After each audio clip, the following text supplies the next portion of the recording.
Hi, I'm Seamless, and today I'm going to talk to you about Patcher. Bam.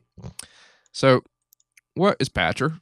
Patcher is a sort of modular environment where you can do more or less whatever you feel like you can do. That made sense, didn't it? No, so this is basically just an in-out, point A to point B, just flow chart kind of thing. So, like, a basic example would be like, here's a Patcher I have loaded as a generator. That is to say that it's loaded as a channel right now and not as an effect, which you can do. And by default, you get your in and your out and the surface thing for automation stuff. We'll talk about in a second. So your input as an instrument is all about the various MIDI things. So notes here is notes put into the actual channel plugin itself, and then MIDI ports. Like if I wanted to have more than one, like I just enable a bunch. If I want to have more than one instrument playing separately in this one patcher, I could load up some MIDI outs and set them to the corresponding port, and then it would play. That corresponding port, and you can play your individual notes, your individual instruments. But let's say I don't want to do that. I just want to have an instrument. An instrument. Let's make a harmor. I have a harmor. So now here we have notes going into harmor, and the audio coming out, and then audio going out into the main out of this thing, which you can output MIDI. You can also output various audio. So it's going to the master by default. You can also have it offset and go out to whatever mixer insert there is. That's pretty cool. But for now, I wanted to go out to the master app. So here it is, harmor. Now, I could do cool things like, okay, I want to EQ it. I want to deactivate the output because I totally just did that. I want to reverb and like a filter, yay, and then go out. But then let's say, oh, you know what? I want to actually control the reverb individually. So I'm gonna delete this. All right, disconnect it, and then have a new out go into. Well, not a new out. It's the same out, another version of the new out because you could have more than one out. I'm not sure why you would do that, but you can. And then there is going out. So now it's individually being controlled. I can go, okay, I wanna EQ the reverb, and then I wanna put a filter on it. Hello, filter. And then independent of all of this, let's say that I want to have a delay on another channel. Yeah, so I have this big input. It kind of looks like a big old lip happening right now. And this would have taken up 4 mixer inserts, especially if I wanted to bring it all together with a Maximus and then maybe EQ that master out kind of thing. Not so much like a lip anymore, is it? It's still kind of lippy. But so this would be an insert for having the harmor in there. And then let's say that there's a main in that one insert, we can have this. Well, no, it have to be dry signal. So then one insert and then 3 different inserts for this, and then a 4th insert for a bus. So that's 5 inserts that we're now just using one because Patcher's cool. So that's really the primary use of Patcher is that it like you can do everything that you do in Patcher, you can do in this normal routing, except that, you will eventually run out. However, in Patcher, you'll never run out. You might run out of space, but even that can be mitigated pretty easily. So then let's say I want to automate something in here. So here's the filter. That's cool. I could activate it because you know how I right click this, it's not the same window that you're used to, which is normally this. I go here, activate, and now you have the window plus activation. And I could make an automation clip just for this, or I could go into the control surface and add a thing. Let's say the XY here. And this, see individual XY, I need to activate that in order to create an automation clip to control this. So I go in here and I'd be like, oh, I want this to control, I want X to control the filter. That's how it is. And what else is good? What else is cool? All the normal plugins that you think would work. So like if I wanted to say I wanted to sidechain the reverb from like with the output of the dry signal, which is a thing people do sometimes. It's actually a technique that BT introduced me to, which was kind of a surprise. But let's say I want to saturate it by this one. So then I'll come in here and make. Actually, I don't need to make a new output, but I need to make it. I need to make a new input to the limiter that I don't have yet. So let's put a limiter in here. Because I prefer doing sidechaining with a limiter. You can do sidechaining with the peak controller, which actually comes out as being a controller, an actual like an automation. But here I want to actually sidechain it with an input. You see how there's no input now. Now, if I were to just put another input in there, it wouldn't actually recognize that as a new input. It would recognize that as a summed singular input, which is already there. So what I want to do is I want to go in here and go to input, audio, add one. And now it's a separate input. And then I come in here, back in here, and it says, oh, input one. So now it knows that I'm going to sidechain it.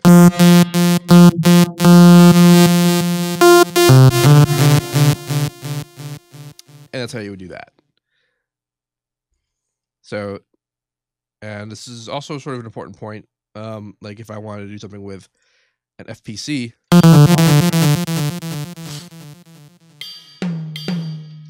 which by default only has one output, but let's say that I wanted to individually mix the various sounds.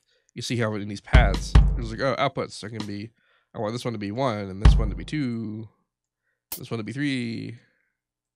So there should be 3 outputs, but so does 1. So I have to go to outputs. I have to actually engage the sequential outputs, which is to say that normally if I were to add another one, you would see output 1, but it's the 6th output. I don't want the 6th output. I want the 1st, 2nd, and 3rd outputs. Maybe actually I want a 2nd, 3rd, and 4th because I think main output's considered its own output.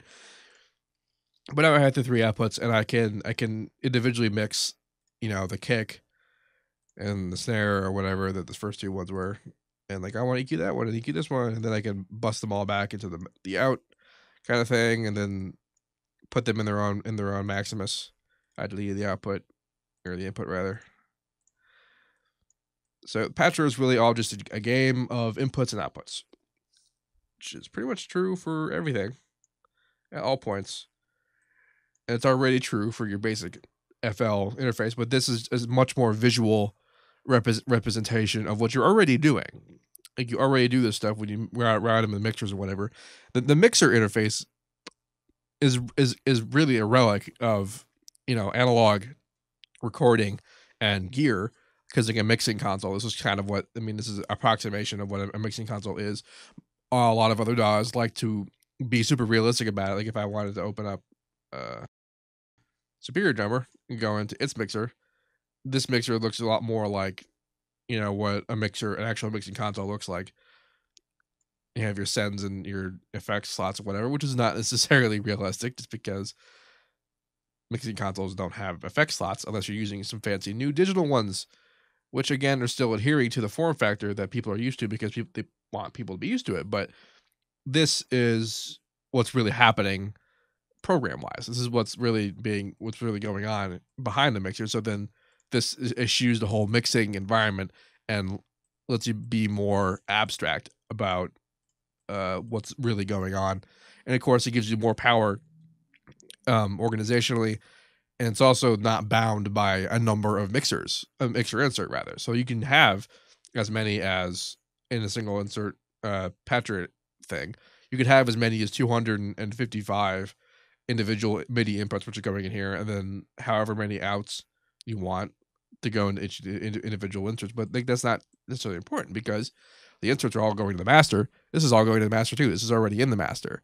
So then I could have like, oh, this is the synth bus, but then I also want a drum bus. This is the drum bus. So then like that's going into the out, and this is going into here. So that here's the synth bus, and then here's the drum bus, right? So then that's however many inserts this would have been. This is now still just a single insert. So you don't have to worry about running out of insert space, which is important.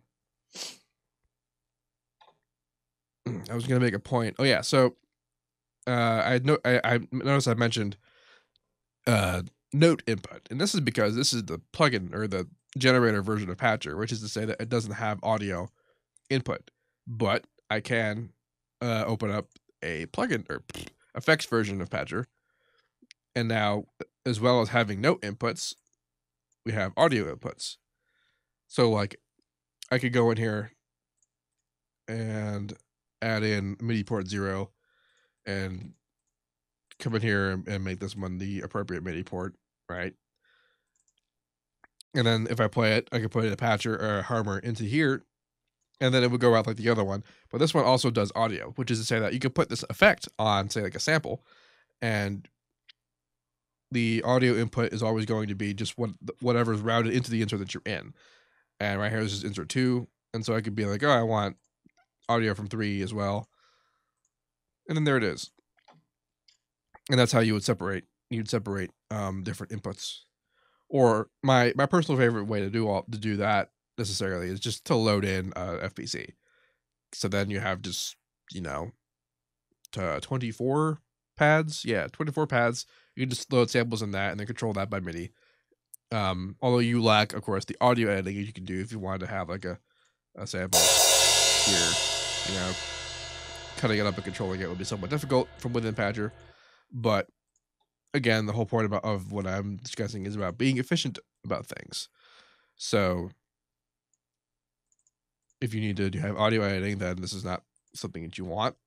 But if you don't, then it's not really a big deal. Yeah, so then you can have your audio routing, and then you could, again, just like the other one, you can put as many different effects as you want.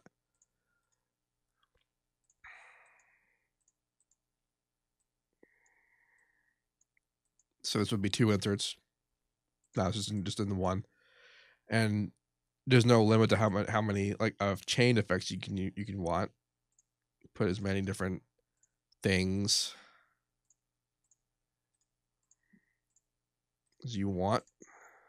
Third-party stuff does work.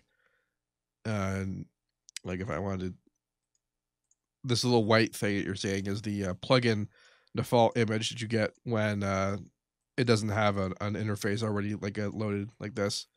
And also interfaces, we didn't talk about this, but when you load things and you click on them, it brings you to the editor, and then you have this editor tab, Surface, that's what it's called. You have this editor tab, and this shows you chronologically all the instruments that you loaded in, or effects or whatever. And when you click on them, it'll bring them up here to the top, like so.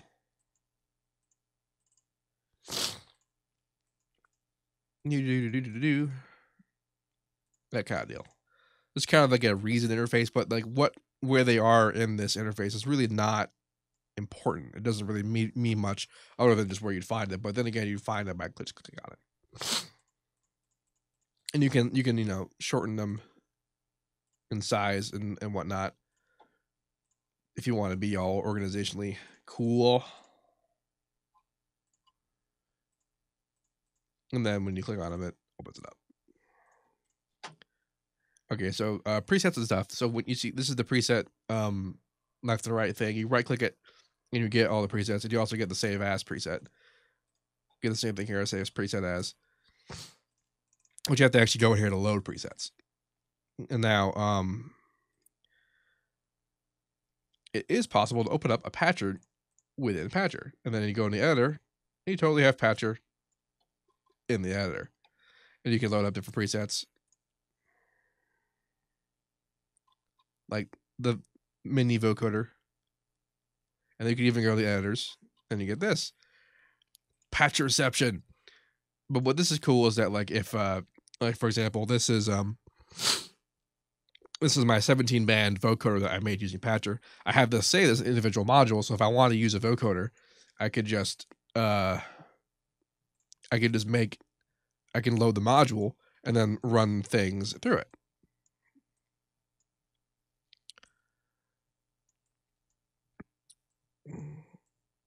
So I don't have to recreate like this mess every time I want to have like this particular effect arrangement on a sound. So that's a really cool thing that you can do with Patcher. Of course, this isn't set up properly, but whatever is, right?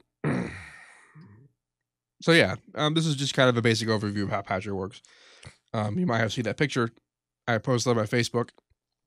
If you didn't, it's because you're not following my Facebook. You should totally go like my Facebook page. Of a song, I'm trying to make a song all in one Patcher, and I'm doing that by having all of the numerous MIDI inputs, and then like here's the instrument, and then here's the bus for that, and here's the bus for this. And it's totally going to work.